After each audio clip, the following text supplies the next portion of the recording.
Boa noite a todos. Abra sua Bíblia no Evangelho de João, capítulo 17. Evangelho de João, capítulo 17. Fique com ela aberta, se você quiser acompanhar pelo telão. Vamos orar mais uma vez? Vamos orar e vamos ler uma oração. Nessa noite, a oração de Jesus por nós, seus discípulos. E vamos ver o que Jesus tem para nós. O que Jesus orou ao Pai, ao seu Pai por nós. Qual tem sido o efeito dessa oração na vida da gente? A oração, vocês concordam comigo que toda oração de Jesus foi respondida? Amém? Ou está sendo respondida? Amém? Porque Jesus tinha um coração ligado ao Pai. E tudo que ele pedia, o Pai com certeza respondeu. E essa oração que nós vamos ler em João 17 é uma oração por nós. Jesus orou por alguém ser curado, Jesus orou para abrir os olhos de alguém, Jesus orou para alguém ter a sua lepra curada, Jesus orou pela vida de pessoas que estavam mortas e eles vieram à vida, enfim. Mas Jesus orou também uma oração por você e por mim. E é a oração de João 17, nós vamos ler agora alguns versículos, os 12 primeiros versículos. Se tivermos tempo, domingo que vem vamos partilhar o restante dessa oração e vamos tocar nesse tema, como a nossa vida pode ser revitalizada, como a nossa vida pode ser novamente, ganhar um fôlego novo, onde a gente possa caminhar muito mais rápido e muito mais firme na jornada da vida, na jornada cristã. Como é que a gente revitaliza a vida e consequentemente, como é que as nossas células ganharão também vida, revitalização. Vamos ver algumas marcas apontadas por Jesus na oração que traz revitalização para a vida. Tá bom? Feche seus olhos agora e vamos orar mais uma vez. Você pode orar pedindo a Deus que fale com você. Continue falando com você. E agora que vamos abrir a palavra de Deus, que Ele fale mais intimamente com você. Tua palavra, Senhor, é viva e ela tem resultados. E ela vai encontrar corações de todos os tipos nessa noite, como o Senhor mesmo disse que encontraria. Senhor, ache em nós, em cada um de nós, sem exceção, nesta noite, corações prontos, responsivos a obedecer a Tua palavra, a sermos obedientes à Tua voz, a recebermos com toda alegria e também com toda fé, Senhor, que Teu Espírito Santo possa agir em nós nessa noite, transformando um pouco mais nossas vidas à semelhança do Teu Filho Jesus. Nós Te louvamos em Cristo Jesus. Amém.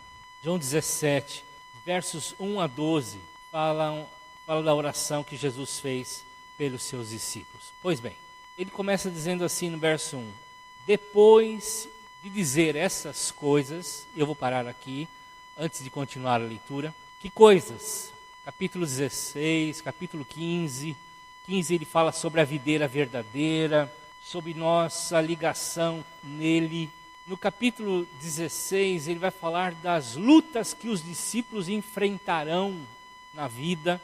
Ele vai falar das dificuldades que nós, discípulos, teremos. E ele fala de um grupo de discípulos que passará por muitas dificuldades nos últimos dias. Mas ele termina o capítulo 16 dizendo assim: tenham bom ânimo, fiquem com o coração animado, porque eu venci o mundo. Jesus queria trazer uma realidade que aconteceria com os discípulos, mas trazer uma esperança para que os discípulos pudessem ter um porto seguro. E então, depois de dizer essas coisas, Jesus orou. Ele olhou para o céu e disse: Pai, chegou a hora. Revela a sua natureza divina do teu Filho, a fim de que ele revele a tua natureza gloriosa. Pois tem dado ao Filho autoridade sobre todos os seres humanos, para que ele dê a vida eterna a todos que lhes destes. E a vida eterna é esta: que lhe conheçam a ti, que és o único Deus verdadeiro, e conheçam também Jesus Cristo que enviaste ao mundo. Eu revelei no mundo a tua natureza gloriosa, terminando assim o trabalho que me destes para fazer. E agora, Pai, dá-me na tua presença a mesma grandeza divina que eu tinha contigo antes do mundo existir. Eu mostrei quem tu és para aqueles que tirastes do mundo e me destes. Eles eram teus e tu os destes para mim. Eles têm obedecido a tua mensagem. E agora sabe que tudo o que me tens dado vem de ti. Pois eu lhes entreguei a mensagem que tu me destes e eles a receberam e ficaram sabendo que é verdade que vim de ti e creram que tu me enviastes. Eu peço em favor deles, não peço em favor do mundo, mas por aqueles que me destes, pois são teus. Tudo que é meu é teu, e tudo que é teu é meu. E a minha natureza divina se revela por meio daqueles que me destes. Agora estou indo para perto de ti. Eles continuam no mundo, mas eu não estou mais no mundo. Pai Santo, pelo poder do teu nome, o nome que me destes, guarda-os para que sejam um, assim como tu e eu somos um. Quando estava com eles no mundo, eu os guardava pelo poder do teu nome, e o mesmo nome que tomei conta deles, e nenhum se perdeu, a não ser aquele que já ia se perder, para que se cumprisse o que as Escrituras dizem. Nós temos aqui uma oração, parte de uma oração que Jesus fez pelos seus discípulos, fez por nós.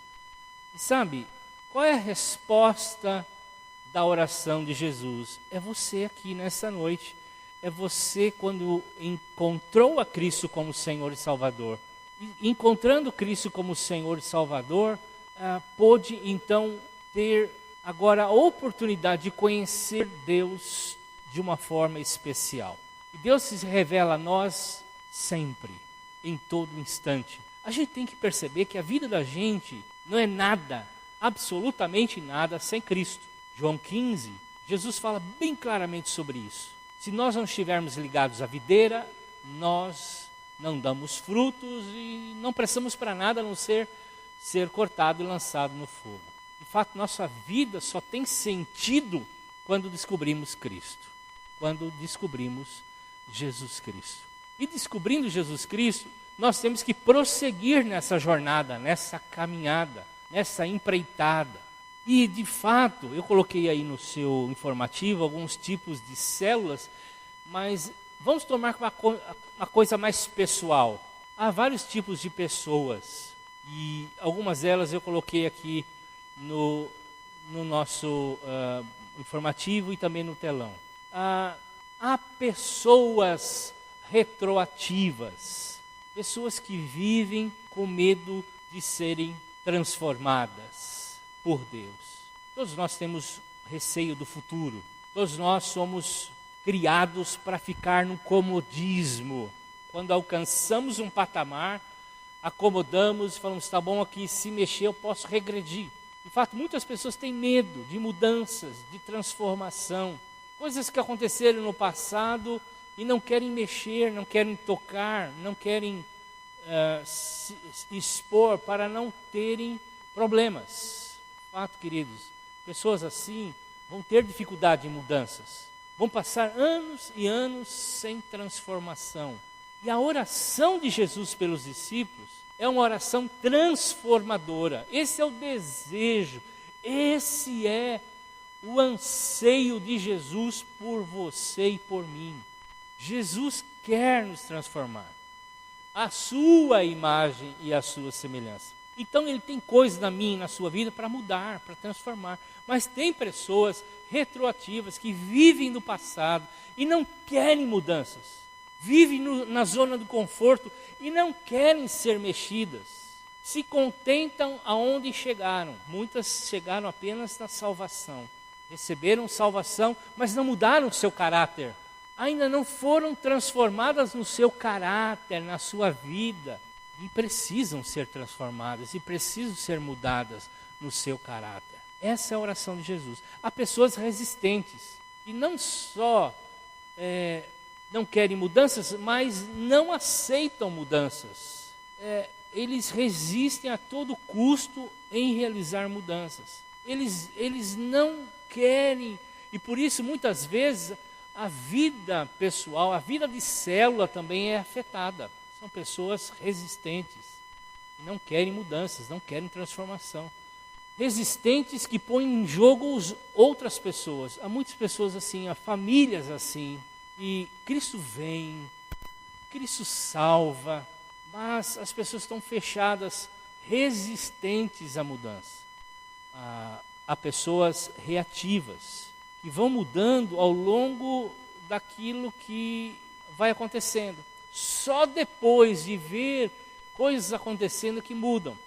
Há muitas histórias na Bíblia que falam sobre personagens que mudaram ao longo, apenas depois de verem. Por exemplo, Tomé foi um deles. O discípulo só creu quando tocou em Jesus. Há muitas pessoas assim que querem ver para crer. São reativas, só reagem, só mudam ou só buscam por transformação se algo muito especial acontecer na vida delas. Elas não valorizam a salvação que já ganharam em Jesus. Então elas reagem às mudanças depois de tudo já acontecido. E pessoas responsivas, pessoas que Deus vai cercando, a história vai acontecendo na vida da pessoa até que a pessoa se entrega de fato a Deus. É aquele tipo de gente que luta até o último esforço, sabendo que vai acontecer mudança e precisa acontecer mudanças, mas luta até o último momento para que isso aconteça. E é o que Jesus ora por nós vamos ver, são pessoas redentoras ou células redentoras. São pessoas que têm consciência que precisam mudanças e se lançam diante do Senhor para que aconteça uma transformação pessoal.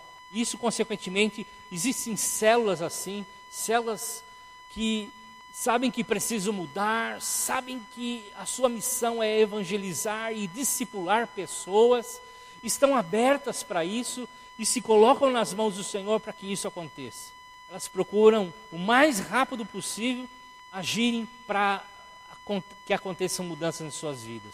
Quando ouvem a voz de Deus, quando ouvem a palavra de Deus, imediatamente tomam posição para receberem mudanças. São pessoas que inovam, transformam o seu ambiente, alcançam outros em suas necessidades. Querido, esse é o tipo de pessoas que Jesus sonha.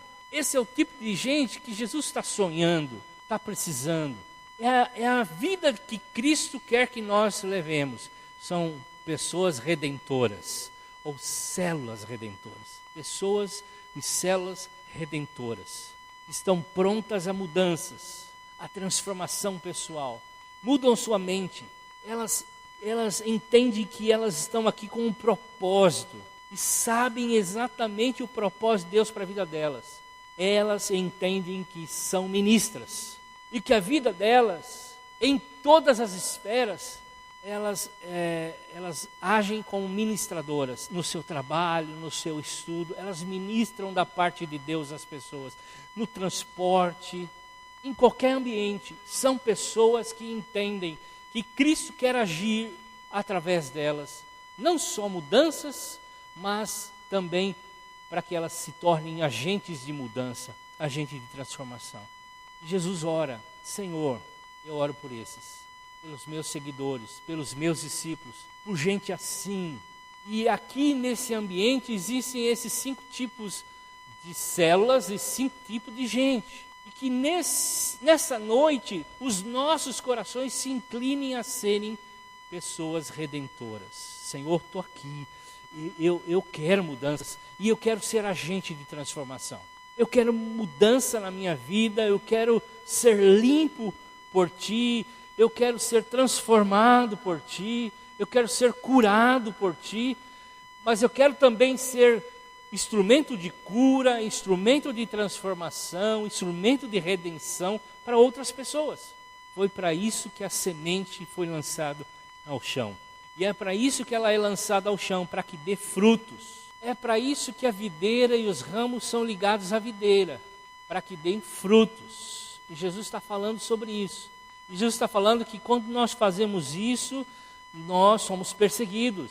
Quando fazemos isso, lutas vêm, sim, vêm. Mas é para isso que nós fomos criados e colocados nesse mundo. Para sermos residência de Deus, lugar da morada de Deus, lugar da habitação de Deus, onde Deus pode ser redentor através de nós. Jesus quer nos tornar pessoas redentoras. E aqui algumas marcas de células e de pessoas redentoras. E algumas características que na oração de Jesus ele fala sobre isso. Primeira, células redentoras ou pessoas redentoras entendem que têm autoridade espiritual. Verso 2, Jesus diz o quê? Pois tem dado ao Filho autoridade sobre todos os seres humanos, para que ele dê a vida eterna a todos que lhe me desses. E Jesus disse assim, em Mateus 28, foi-me dado toda a autoridade no céu e na terra. E ele deu a quem essa autoridade, irmãos? A igreja. Quem é a igreja? Quem é a igreja? Nós somos a igreja. Vira para o seu irmão, diga assim, você tem autoridade espiritual. E o que é autoridade espiritual? Alguém que é agente de transformação, alguém resolvido, alguém que entende que está plantado neste mundo por Deus, com a autoridade de Deus. Paulo diz que nós somos ministros do reino de Deus, embaixadores do reino de Deus. Temos a autoridade do rei sobre nossas vidas, para ligar e desligar. Mas ligar o que está ligado no céu. E o que está ligado no céu não é outra coisa a não ser a oração que Jesus faria. A autoridade espiritual só é autoridade com base no que Cristo dá e fala. Eu não posso usar a autoridade para outra coisa. Um embaixador num outro país não pode assinar nada, absolutamente nada, mas ele tem autoridade para isso. Mas ele não pode assinar absolutamente nada sem que o rei, sem que o governador, sem que o presidente, sem que o primeiro-ministro, sem que o Congresso, enfim, dê a ele o que ele deve assinar. E é assim também quando Jesus falou que o que é ligado no céu é ligado na terra. Quando concordamos em alguma coisa aqui, será ligado no céu. Mas o que é ligado no céu? É o que Jesus diz, é a oração que Jesus faria. Essa é a oração respondida. Então, eu e você temos autoridade. Já foi nos dada autoridade. E nós precisamos exercer essa autoridade.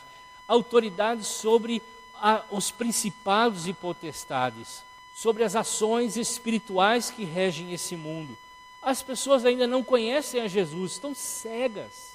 As pessoas estão ainda amarradas. E nós precisamos interceder por elas, orar por elas, orar repreendendo toda a cegueira espiritual que o diabo colocou. Paulo diz que o príncipe desse século cegou o entendimento das pessoas. E a autoridade espiritual nós temos, você tem, meu querido.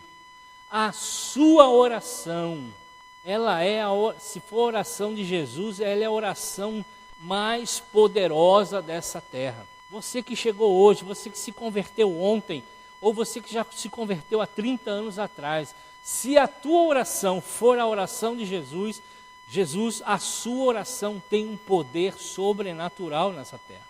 Por isso nós precisamos estar ligados a Jesus e entender que nós temos autoridade. Jesus disse, Senhor, o Senhor me deu autoridade sobre todas as pessoas.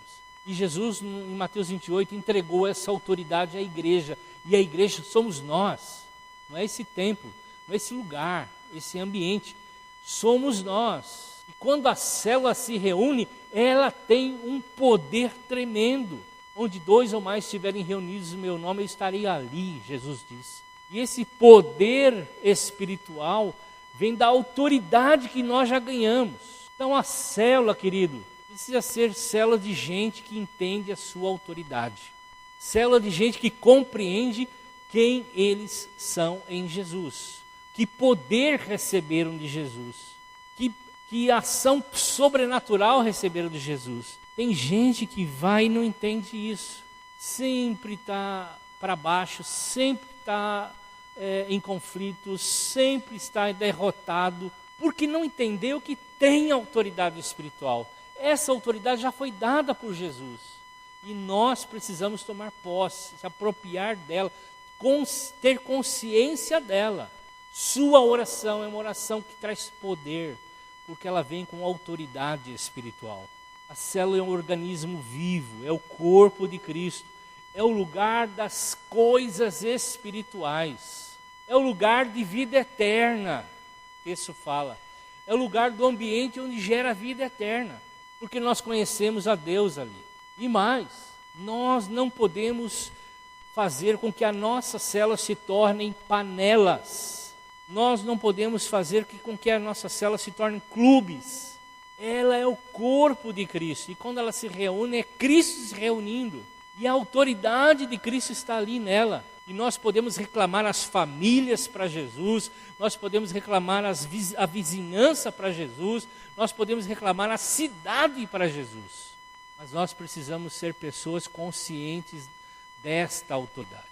Nós temos autoridade. O diabo não pode te tocar. O diabo não pode fazer nada com você. Ele pode te enganar. Ele pode dizer que você não tem autoridade. E você acreditar nessa mentira, como muitos acreditam. Mas o fato é que nós precisamos entender que temos a autoridade de Deus. E a autoridade já foi dada para nós orarmos, para nós pedirmos, para nós agirmos. E quando alguém vem com uma palavra negativa para você, ou sobre a sua vida, ou sobre a sua célula, ou coisas que já foram lançadas na sua vida que trouxeram mágoa, que trouxeram ressentimento, se erga na autoridade de Jesus. Não permita que o passado te sufoque. Não permita que o passado te traga ao chão. Você tem a autoridade de Jesus para reclamar isso. Se erga como um filho de Deus e reclame isso. Segunda marca de um discípulo transformador, que de fato se coloca nas mãos de Deus para ser agente de redentor, ou uma célula, é que ela é cheia do conhecimento espiritual. Verso 3 fala sobre isso. Diz aí, e a vida eterna é essa, que lhes conheçam a ti, que tu és o único Deus verdadeiro, e conheçam também Jesus Cristo que enviastes ao mundo. Conhecimento espiritual. Nós somos o corpo de Cristo. Nós somos marcados com um conhecimento espiritual de Deus. Nós conhecemos quem é Deus. Ele é o nosso Pai. Jesus nos ensinou a orar, Pai nosso. Ele é o nosso Pai. Nós temos uma revelação de Deus a respeito de Deus, do Espírito Santo a respeito de Deus. Ele é Pai, Deus Pai. E nós podemos ir como filhos, abraçá-lo, receber o seu amor, do seu aconchego. E nós temos um conhecimento de Deus, da pessoa de Deus, da pessoa de Jesus como Salvador, da pessoa do Espírito Santo como selo, que nos dá senso de propriedade de Deus. Nós conhecemos a palavra de Deus, o que é verdade está na palavra de Deus, e é o que nós temos que fazer constantemente, ler e conhecer a palavra. Então, nós não falamos de um conhecimento acadêmico, nós não estamos falando de conhecimento intelectual ou informativo, nós estamos falando de um conhecimento de um Deus vivo, que nós nos relacionamos com Ele, conversamos com Ele, ouvimos Ele. E aqui é um conhecimento que não é como nós conhecemos as pessoas, é um conhecimento espiritual, E quando falamos em conhecimento espiritual, estamos falando de um privilégio que nós temos por termos o Espírito Santo, mas também um compromisso. Se eu conheço a Deus, por causa da revelação do Espírito Santo de Deus, eu tenho um compromisso. Isso não pode morrer em mim, não pode terminar em mim. Quem conhece é responsável em viver. Tem que viver esse conhecimento. Se eu digo que Deus é meu Pai, eu não tenho mais que ficar com problemas no meu passado com respeito à minha paternidade. Se eu digo que Ele me ama, eu não posso mais ficar aí com milindres. Se eu digo que Ele é um Deus perdoador, Ele morreu na cruz pela minha vida, eu não posso ficar aí me autoflagelando ou culpando pelos meus pecados no passado. Se eu conheço a Deus e entendo que Ele é o meu, eu conheço a Deus como o Deus que me tirou do império das trevas e me colocou agora no reino da sua luz, como Paulo diz em Efésios 2, eu estou dizendo que eu não devo viver mais como o reino das trevas. Se eu digo que eu conheço que o Espírito Santo habita em mim e Ele está me transformando, e essa transformação de fé em fé, de glória em glória, é um crescente, eu não posso ficar estagnado na vida cristã. Quem conhece é responsável em praticar, em viver. Nós conhecemos o mistério de Deus, e o mistério de Deus foi revelado a nós pela palavra de Deus, que diz: Cristo em vós, Cristo habita em vocês, Cristo está em vocês. Isso dá esperança de vida eterna. Então, não podemos nos esquecer que nós precisamos discernir o espiritual e entender que precisamos crescer espiritualmente e crescer como célula também. As nossas células precisam crescer espiritualmente. Elas precisam se ministrar uns aos outros. Elas precisam se preocupar umas com as outras. Terceira marca é a marca de propriedade divina. Nós pertencemos a Deus. Uma célula que conhece a marca de propriedade divina. Versos 6 e 9 falam sobre isso. Diz assim: eu mostrei quem tu és para aqueles que tirastes do mundo e me destes. Eles eram teus e tu os destes para mim. Veja só, me destes para mim.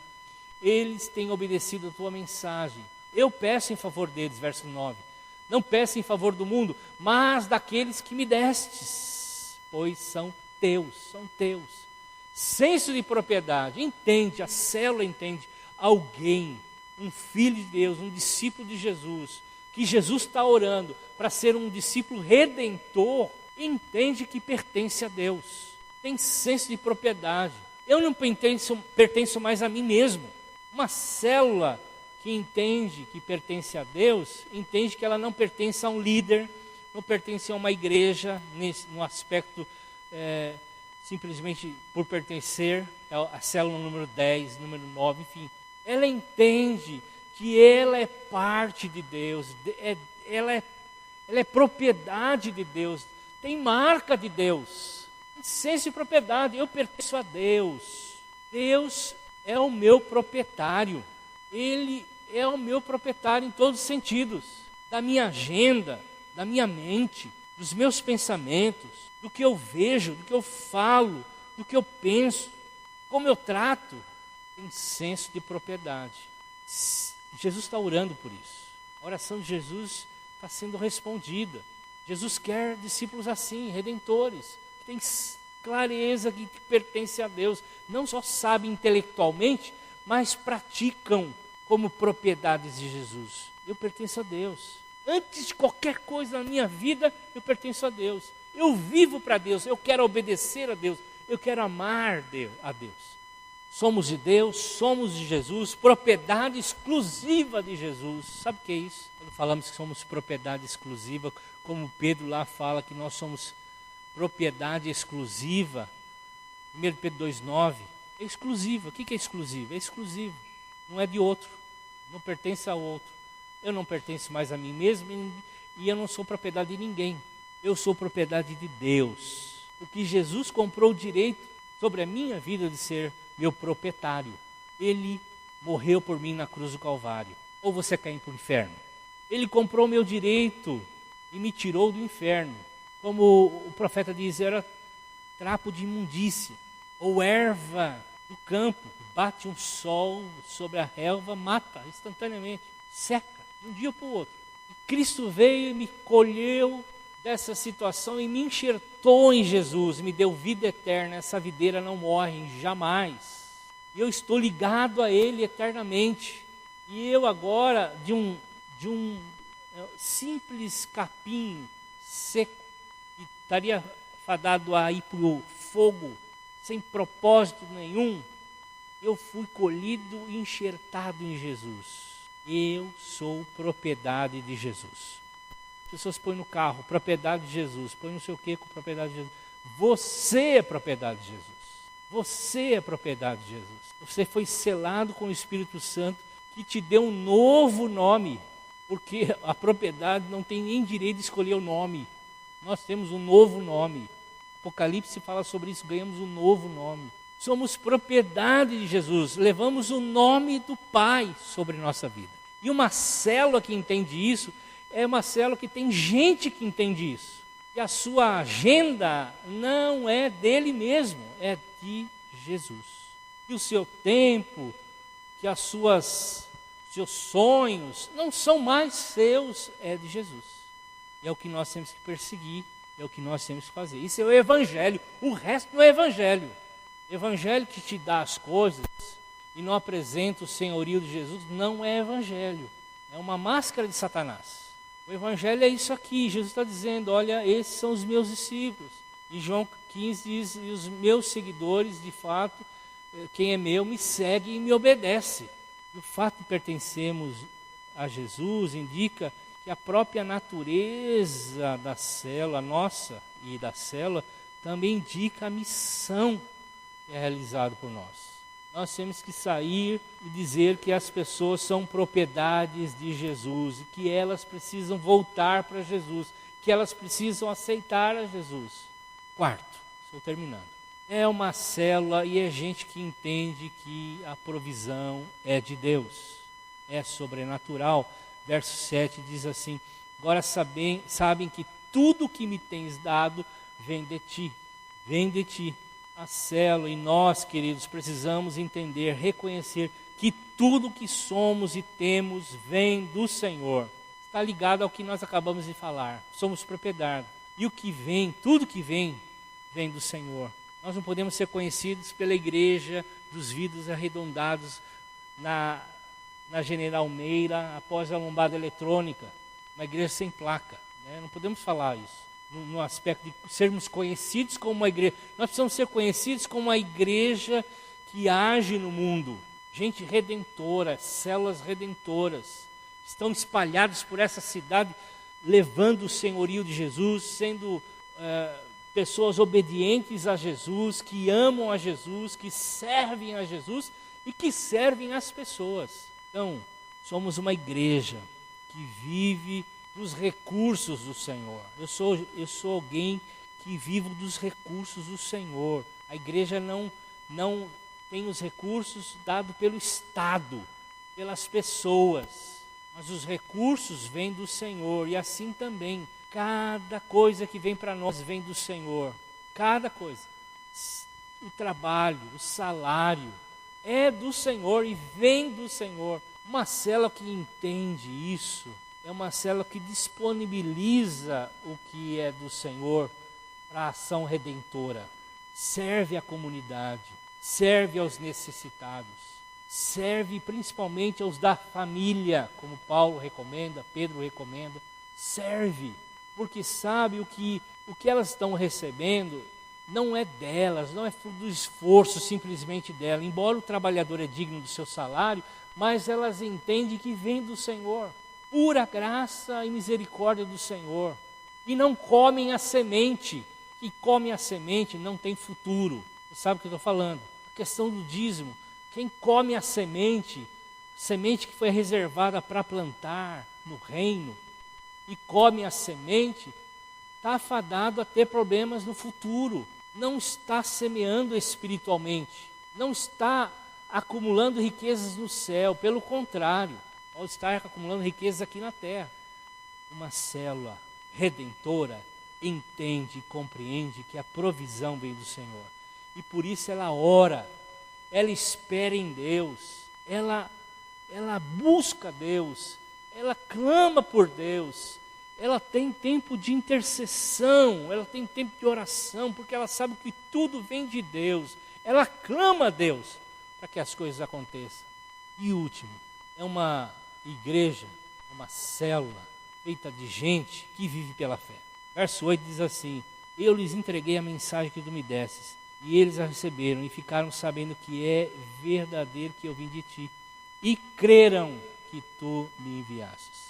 Célula é formada por gente que vive pela fé, se alimenta da fé, anda na fé, vive pela fé, proclama a fé ao mundo.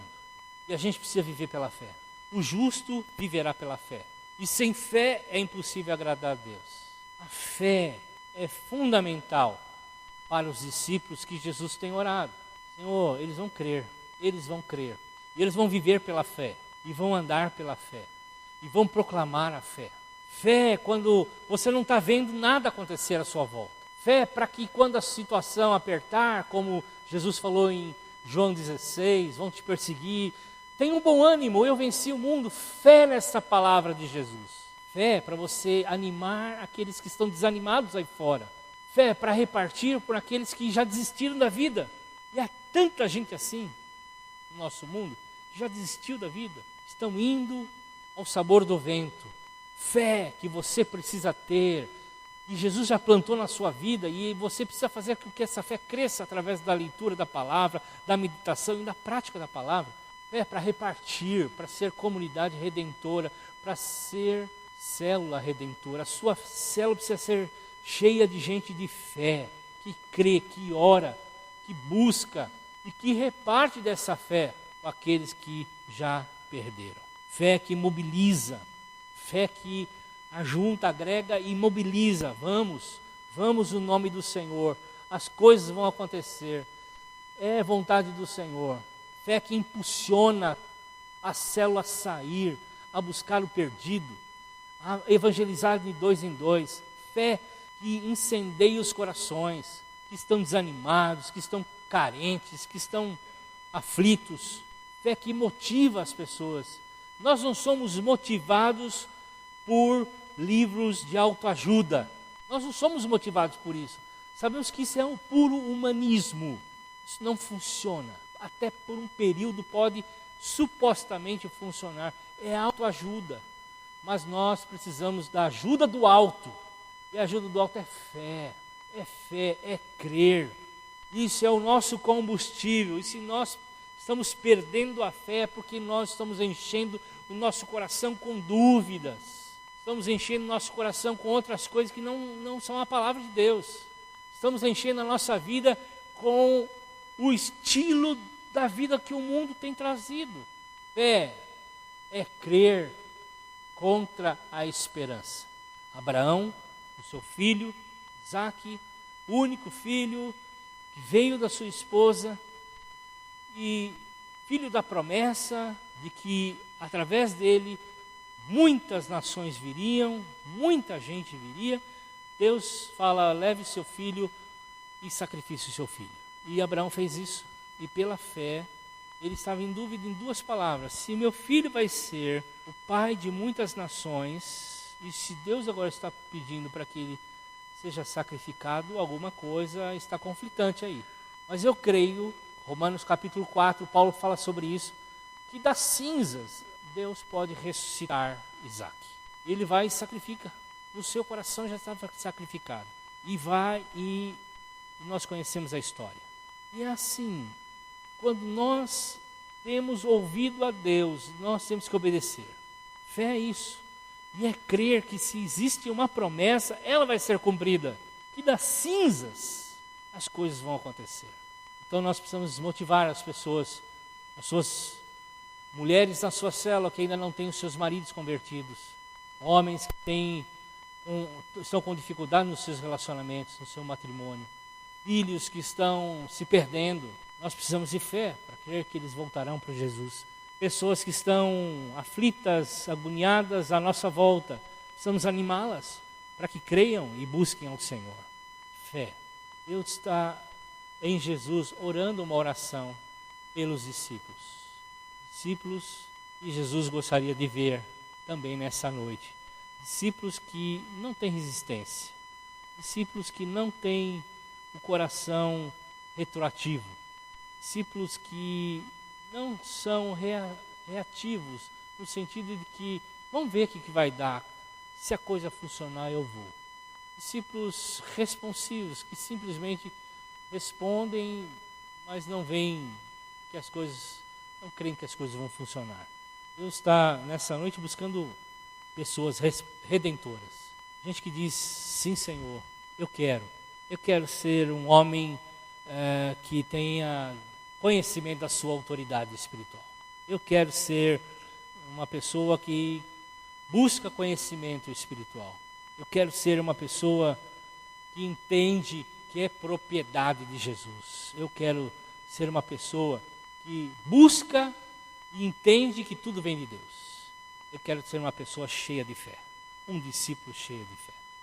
Deus nessa noite está procurando pessoas assim, e você pode ser ela.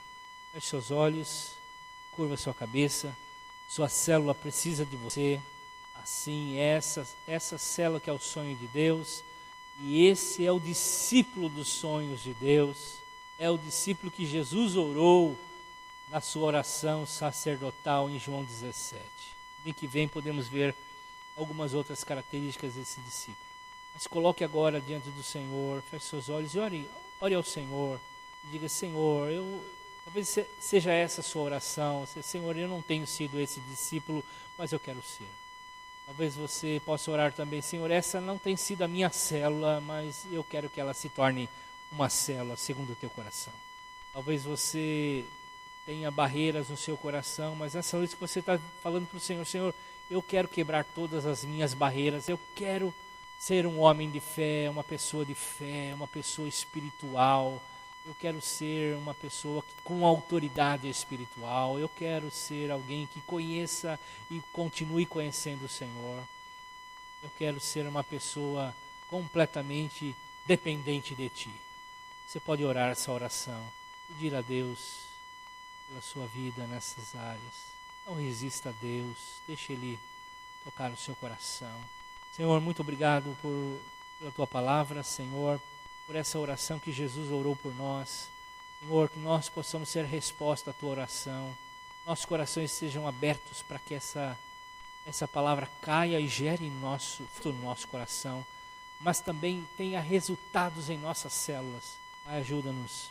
Não permita, Senhor, que a semente caia em terra dura, em coração duro, Senhor.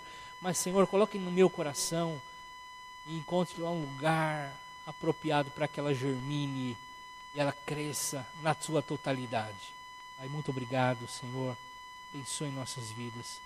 Abençoe as nossas famílias, Senhor. Guarda, Senhor, cada um segundo a Tua vontade. Guarda, Senhor, e livra-nos do mal. E nós pedimos para essa semana seja uma semana abençoada, Senhor, na Tua presença. Abençoada na Sua presença. Em nome de Jesus. Amém.